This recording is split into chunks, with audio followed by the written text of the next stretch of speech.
Good morning Pilipinas, ito man din nga na ang working student na malapit nang makapagtapos pero hindi pa sure. At heto, ngayong umaga magra-ready tayo dahil today pupunta tayo sa school dahil meron tayong mock exam. Sabado nga ni ngayon at wash day kaya I can wear whatever I want as long as hindi siya bawal sa school.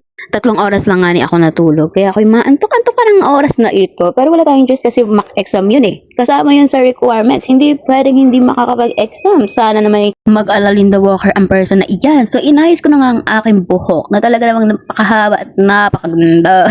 Initan nga na at ako'y nagtitipid kaya ako'y naglakad muna. Ayan, dala-dala ko yung payo malamang. Mainit nga ni at dumaan na rin ako sa kapilya para makapagpanata. Ayan.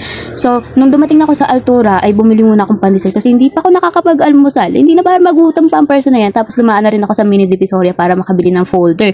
Gagamitin kasi yun sa mock exam. So, ayan, 10 pesos lang ang isa.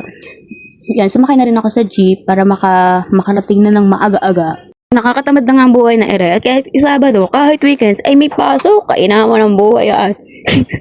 Yung tipong dapat mamamahinga ka na galing sa UGT, sa internship. Ayan, pupunta ka pa ng maaga sa school para, ay, for the go talaga. Dumaan nga muna ako sa Save More para makapag-withdraw kasi magbabayad ako ng 5K sa Bosch. Ayan, for the go talaga ang person ng aga-aga. Buti nga bukas na ang Save More ng alas 8. Sa ganang akin, talagang gusto ko lalaang matulog talaga. Talaga namang tingnan mo naman ang panahon ngayon. Gulping init, anong aga pa. Kasi anong magagawa natin? Kailangan natin pumunta para sa attendance. Hanggang ngayon nga na inaisip ko at hindi ako makapaniwala na ako'y first year na at graduating. Malapit na makapagtapos. Talagang napakabisa ng panalangin. Kung itatanong nyo kung saan ako kumukuha ng tibay at lakas ng loob, ay naku. Pero unang-una, kay God at sa mga taong naniniwala sa akin. And of course, sa sarili ko. Kasi naniniwala ako sa sarili ko na kaya ko. Kaya yun yung nagpapatibay sa akin. Believing myself also strengthen me. Kaya naman, ayan, nandito na tayo sa taas. Punta tayo sa amphitheater. Kasi dito gaganapin yung mock exam. Ayan sila.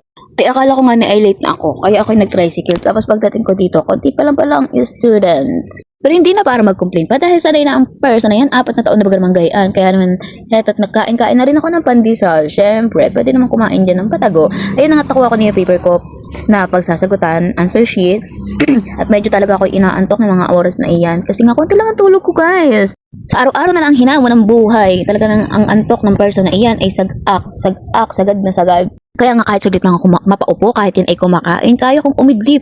Ganon katindi ang aking antok sa buhay. Katabi ko na naman nga itong hinayapak na ito talaga namang hindi na kami napaghiwalay. Talaga magkasama na naman ang mga person. Ayan nga, sabi ko sa iyo. Yan na nagpapagising sa akin. Inhaler na yan. At yan nga yung isa kong kasama, si Makatawa.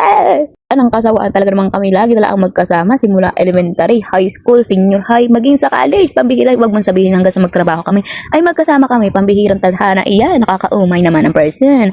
So, ang review center nga ng CAP ay nag-discuss at nag-sample kung paano mag-discuss. Kasi nga, ngayon, nagkakaroon na kami ng orientation or seminar para matulungan yung mga estudyante kung saan sila pwede mag-take ng review for board exam. So, ayan, CAPS ay parang first option ko kasi nga mas mura sa kanila. Syempre, hindi na para mag-ano-ano ng mahal. Kasi marami naman din sila mga passing rate. Kaya, not bad. So, after nga namin, ay kumain na kami kasi nga, diba, lunch break. Tapos bumalik na rin kami. Tapos nagsagot ulit. Ayan siya, for the go.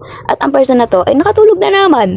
Hindi na naintindihan ang mga discussion ng mga people. Dahil nakaramdam kami ng gutom, kami ay dumiretso sa Jollibee na malapit dito sa amin sa Tagtahan. So yun, gutom na nga ni ang mga person.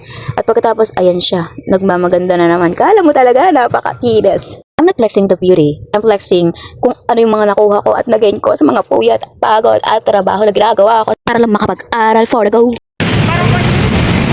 Let's go! Uuwi na ako dahil ako ay magtitinda. Welcome to my vlog.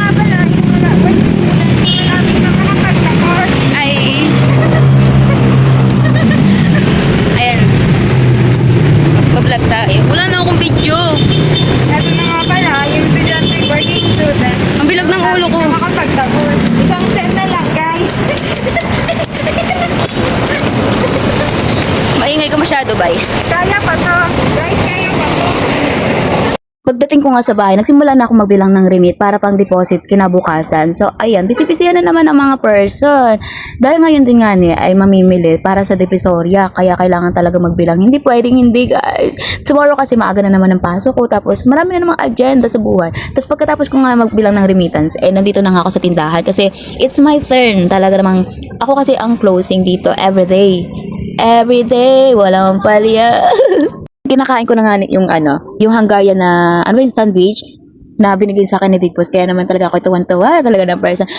Pagdating nga ng alas 12 ay nabilang na ako for inventory kasi nag-close na ang person na iyan. Kaya ayan. Madating din nga talaga ako sa time na talagang antok na antok sa duty. Kaya naman habang nagbibilang or nagtitinda talaga hindi ko mapigilang mapaidlip. At okay lang naman din yan kasi hindi naman ganun ka-stricto si Ate Jack na alam gising-gisingin ka dyan kahit tulog ka. Hindi naman siya ganun. Kaya ayan, habang nagtitinda ako, nagtupi-tupi na rin ng mga damit para bukas malesen yung gagawin ko. Nagsarado na rin ako ng tindahan para for the go na.